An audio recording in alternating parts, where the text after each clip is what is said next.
Hi everyone, today I am discuss about conservation of angular momentums. ठीक है, angular momentum conservation means angular momentum किसी system या किसी body का क्या होता है, आपका कांस्टेंट होता है या नियत होता है। इसको हम देख रहे हैं, कंजर्वेशन वर्ड हम पहले ही पढ़ चुके हैं और एंगुलर मोमेंटम भी हम डिस्कस कर चुके हैं। तो हम एक चीज जानते हैं, क्या है, एक लेसन पढ़ा था, relation between torque and angular momentum. तो रिलेशन बिटवीन, सिंस हम ये भी जानते हैं रिलेशन बिटवीन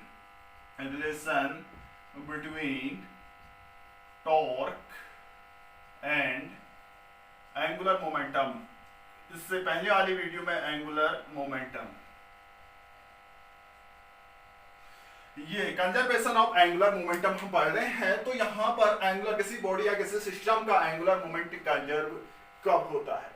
देखो, एक रिलेशन पढ़ा था हमने, relation between torque and angular momentum. Since हम ये जानते हैं रेट ऑफ चेंज ऑफ किसी बॉडी या सिस्टम के, यानी एन पार्टिकल है किसी सिस्टम में, तो उसके लिए rate of change of angular momentum होता है नेट टॉर्क के इक्विवेलेंट, यानी एक्सटर्नल टॉर्क के इक्वल। मैंने ये भी बताया था किसी बॉडी के अंदर, पार्टिकल्स के अंदर इंटरनल टॉर्क होता है वो जीरो होता है, क्योंकि वहां पर जो फोर्सेस होते हैं in the form of pair के फॉर्म में लगते हैं, वो एक दूसरे के क्या होते हैं, आपके अपोजिट होते हैं और एक दूसरे को कैंसिल आउट करते हैं। तो यहां से ये रिलेशन मिला था, rate of change of angular momentum equal to tau external. ये टाउ एक्सटर्नल क्या है, एक मोमेंट ऑफ फोर्स है इन रोटेशनल मोशन में। हम फोर्स को रोटेशनल मोशन में मोमेंट ऑफ फोर्स कहते हैं या टॉर्क कहते हैं। ये लेसन हम डिस्कस कर चुके हैं, ठीक है। तो यहां पर अगर we can treat as system an particle है, तो टाउ एक्सटर्नल इफ है, यदि टाउ एक्सटर्नल अगर आपका जीरो है, इफ टाउ एक्सटर्नल जीरो है, तो उस टाइम आपका क्या हो जाएगा, ये इक्वेशन 1 है। तो इक्वेशन 1 से अगर आपकी टाउ एक्सटर्नल क्या है, जीरो है, तो rate of change of angular momentum क्या होगी, आपकी जीरो होगी, ठीक है। तो इसको हम क्या लिख सकते हैं, आपका देखो ये क्या है, चेंज इन मोमेंटम है, यानी टाउ इनिशियल्स, ये क्या है, एल इनिशियल, इसको हम ऐसे लिख सकते हैं, L final minus L initial, L initial upon D T is equal to क्या होगा, जीरो होगा। अगर हम इसको मल्टीप्लाई करते हैं, क्रॉस मल्टीप्लाई, तो डी टी यहां चले जाएगा। तो नेक्स्ट स्टेप में क्या होगा, आपका L initial minus L final minus L initial की बात करते हैं, L final minus S initial, initial की बात करते हैं। तो यहां पर क्या हो जाएगा, L final minus L initial,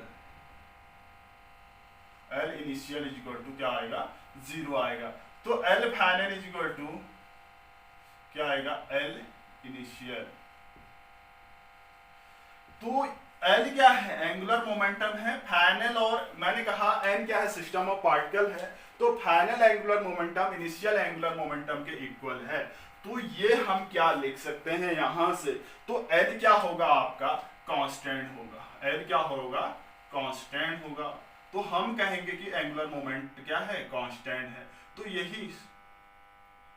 यही क्या है, आपका कंजर्वेशन ऑफ एंगुलर मोमेंटम है, ठीक है। If L is constant, it's three components will also be constant. तीनों कंपोनेंट्स में, जैसे एक्स वाई और जेड एक्सिस में कोई बॉडी है, तो तीनों कंपोनेंट्स में क्या होगी, ये कांस्टेंट होगी। क्या एल एक्स भी कांस्टेंट होगा, एल वाई भी कांस्टेंट होगा, 3lx is equal to constant,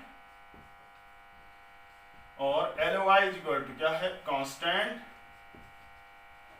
और L Z is equal to क्या होगा, आपका कांस्टेंट,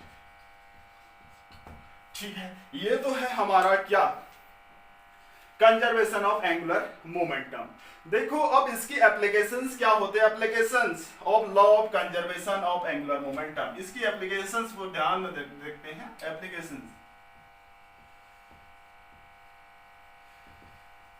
देखो इसकी एप्लीकेशंस, पहली एप्लीकेशंस पर बात कर रहे हैं, जब हम किसी एक लंबे लॉन्ग थ्रेड पर एक एंड्स पर हम क्या करते हैं, एक एंड्स कोई क्या है, एक रॉड है, इस रॉड के अंदर हमने क्या कर रखा है, एक रस्सी फंसा रखी है, क्या है, थ्रेड है। इस थ्रेड के यहाँ पर हमने क्या बांध रखी है, बॉल बांध रखी है। तो हम उसको घुमा रहे हैं तो ये क्या करेगा, आपका सर्कुलर मोशन करता है। जैसे ही हम इसकी क्या करते हैं, ये क्या करता है, आपका सर्कुलर मोशन करते रहता है। मींस तो हम इस नली की हेल्प से, इस रॉड की हेल्प से, यानी ये हॉलो है या खोखली रॉड है, इसकी हेल्प से हम क्या करते हैं, इस बॉल को हम सर्कुलर पाथ में घुमाते हैं। यदि हम इस थ्रेड को हम कम करते हैं, नीचे की ओर करते हैं, तो ये कहां पर आ जाता है, ऐसे घूमते रहता है। ठीक है, यानी इसकी रेडियस कम कर दें तो इसकी अपेक्षा यहां पर ये गेंद ज्यादा, ये बहुत ज्यादा घूमेगी, यहाँ की अपेक्षा यहाँ पर ज्यादा घूमेगी, अधिक तेजी से घूमेगी। इसका कारण यह है कि इसकी रेडियस कम हो रही है। रेडियस कम हो रही है होने के कारण रोटेशनल एक्सिस के, ये रोटेशनल एक्सिस है, इस रोटेशनल एक्सिस के अलोंग जो मोमेंट ऑफ इनर्शिया होता है, ये हम डिस्कस करेंगे। इस रोटेशनल एक्सिस के अलोंग जो मोमेंट ऑफ इनर्शिया है वो क्या हो जाता है, कम हो जाता है, डिक्रीज हो जाता है। ये डिक्रीज होगा तो हम क्या, कंजर्वेशन ऑफ एंगुलर मोमेंटम के अकॉर्डिंग इसका क्या होगा, यानी कंजर्वेशन ऑफ किससे अकॉर्डिंग, कंजर्वेशन ऑफ मोमेंटम के अकॉर्डिंग इसका एंगुलर मोमेंटम क्या होगा, आपका कांस्टेंट होगा। एंगुलर मोमेंटम क्या होगा, कांस्टेंट होगा। ठीक है, एक एग्जांपल ये है। दूसरा एग्जांपल, जब हम स्विमिंग करते हैं, क्या करते हैं, कोई तैराक है तो क्या होता है, वो जब पानी में क्या करता है, जंप करता है वाटर में, तो सीधे कूदने के बजाय वो क्या होता है, आपका अपने शरीर को मोड़ कर कूदता है। तो उसके शरीर, तो ऐसा क्यों होता है, उसके शरीर का मोमेंट ऑफ इनर्शिया क्या होगा, डिक्रीज होगा। शरीर का मोमेंट ऑफ इनर्शिया क्या होगा, डिक्रीज होगा। तो क्या होगा, उसका जो आई ओमेगा है ये क्या होगा, आपका कांस्टेंट होगा उस टाइम, ये डिक्रीज है। तो ये आई ओमेगा कांस्टेंट है, तो आई तो डिक्रीज हो रहा है, तो ओमेगा क्या होगा, ओमेगा के इंक्रीज होने से आई डिक्रीज होगा। तो इस दौरान वह क्या करता है, आपका मोड़ के, अपने शरीर को मोड़ के जंप करता है अपने, कहां पर, पानी में।